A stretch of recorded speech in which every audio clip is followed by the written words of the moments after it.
Bonjour, ici Christelle. Je vais lire le texte de Rama Saladiang, intitulé Une lecture féministe des événements politiques récents.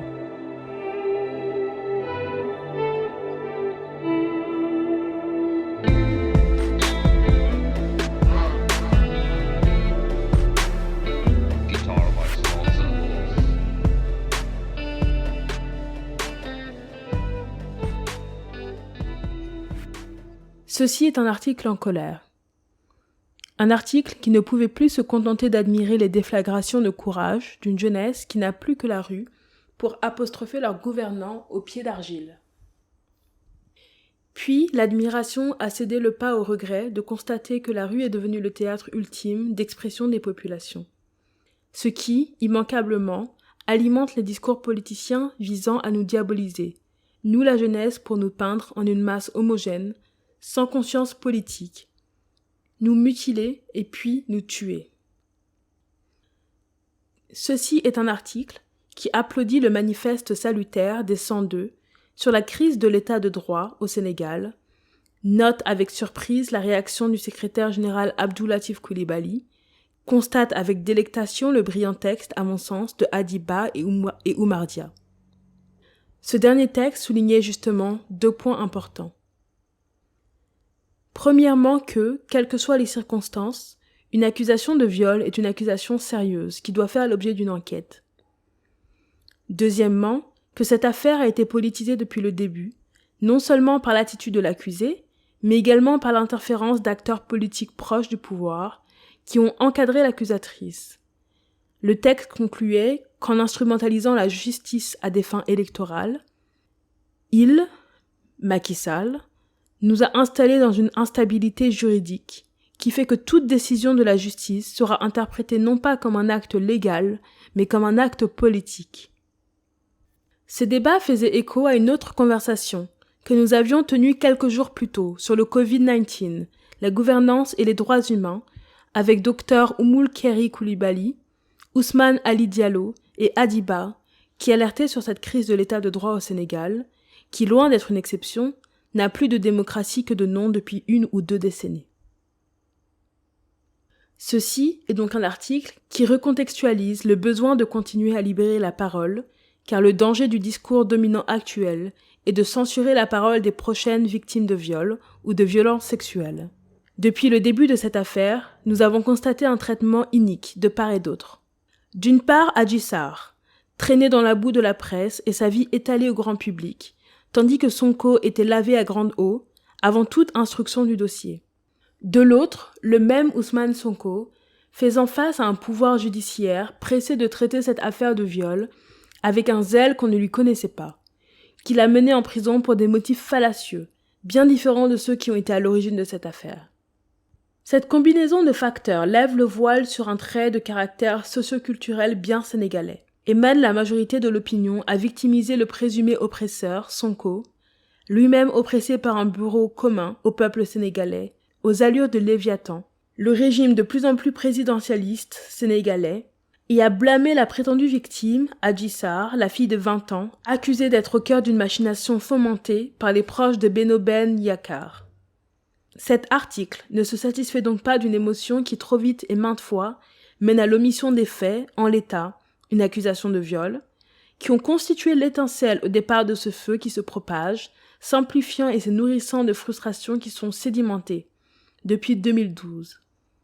Ceci est le fruit d'une combinaison de facteurs. Premièrement, l'érosion perpétuelle de notre architecture du droit par le viol de notre charte fondamentale. Deuxièmement, l'instauration d'une république des privilèges au profit d'une minorité heureuse. Et enfin, troisièmement, le floutage progressif des frontières entre les domaines de l'exécutif, du judiciaire et du Parlement.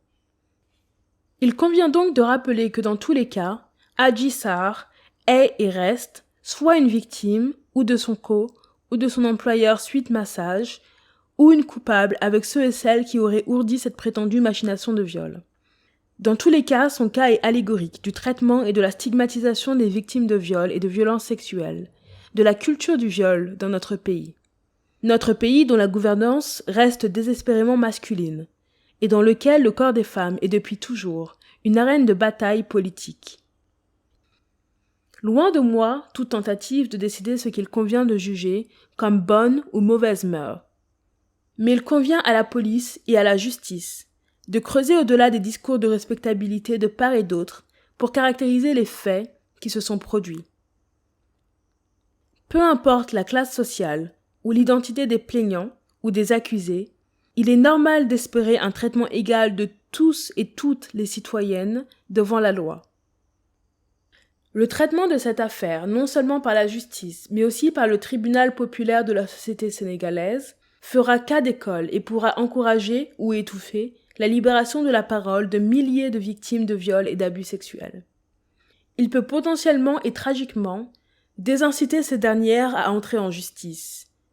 Car l'opprobre social, le décompte de sa parole en public et le lourd tribut réputationnel sont un prix bien trop lourd à payer pour que ces dernières osent continuer à faire confiance en leur justice.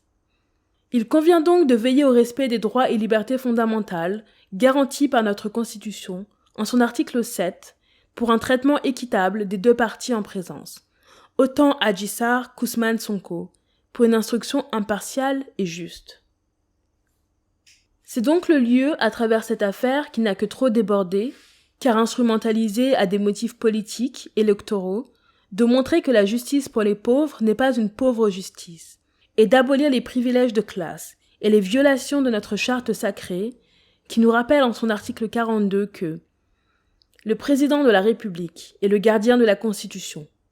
Il est le premier protecteur des arts et des lettres du Sénégal. Il incarne l'unité nationale. Il est le garant du fonctionnement régulier des institutions, de l'indépendance nationale et de l'intégrité du territoire.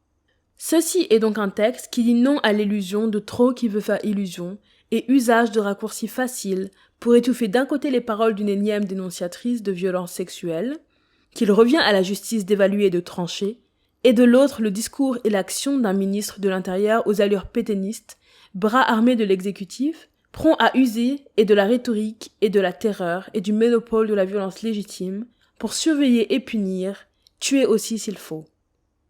En effet, au terme de plusieurs semaines de débats houleux, le ministre de l'Intérieur, Antoine Félix Diomé, a surpris par le ton de son adresse publique télévisée. Dans un discours bilingue, à géométrie variable, le ministre a donné une version française peu ou prou politiquement correcte, se terminant avec une promesse déplacée d'alléger les mesures de couvre-feu sous peu, comme si telle était la source des tensions.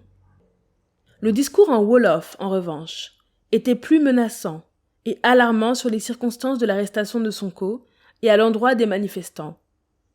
Le ministre de l'Intérieur, s'exprimant alors qu'une sortie présidentielle aurait été plus appropriée, a fait usage de termes inappropriés, à la limite de l'insulte, pour encore une fois caractériser les jeunesses sénégalaises de masses terroristes. Ceci prouve une fois de plus le fossé qu'il existe entre ceux qui nous gouvernent et nous-mêmes, leur incapacité à lire les actes posés. Prendre le recul obligatoire, l'urgence de réagir ou de sembler agir, et résister aux instincts grégaires pour laisser aux idées le temps de la maturation nécessaire, est pour moi une quête. Un privilège aussi, je le concède. Alors qu'approche le 8 mars, il convient aussi de reconnaître que le temps semble être la devise rare, un énième privilège qui ne fait pas défaut à la majorité d'hommes politiques affables qui ont pris d'assaut les médias de leur belle balade du sabbat d'or depuis le début de cette affaire. La pauvreté du temps est un phénomène bien connu de la plupart des femmes, qui combine mood, casquettes et rôles sociaux. Pour ma part, bien que le sursaut d'indignation était présent depuis les premiers jours de ce qu'il est convenu d'appeler l'affaire Adji Sarr Ousmane Sonko, il me fallait trouver un créneau entre l'enseignement à l'université, le labeur de mère et le temps du recueillement et du repos que je m'impose. Pour m'indigner comme je le souhaite, sans qu'aucun événement externe ne vienne troubler ce silence temporaire et salutaire du temps.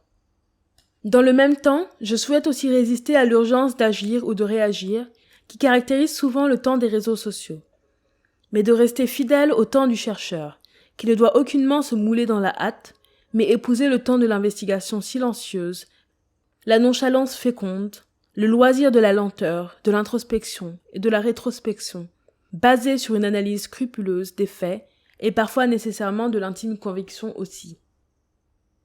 Mon intime conviction et que l'actuel gouvernement sénégalais n'a pas su lire clairement les actes de son peuple.